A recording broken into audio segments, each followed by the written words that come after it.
Here you can see this is the crossing into the Battleship Wharf terminal in the distance there, and this is where the train will come through and pick up the coal for us. And over here you can see one of the ships that we have in at the moment.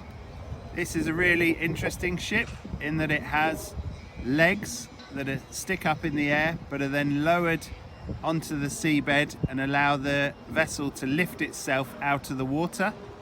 This is so it can do projects usually with wind turbines or oil and gas platforms, where it would be an advantage for the ship to be stable, and so the four legs go down and provide the ship with real stability.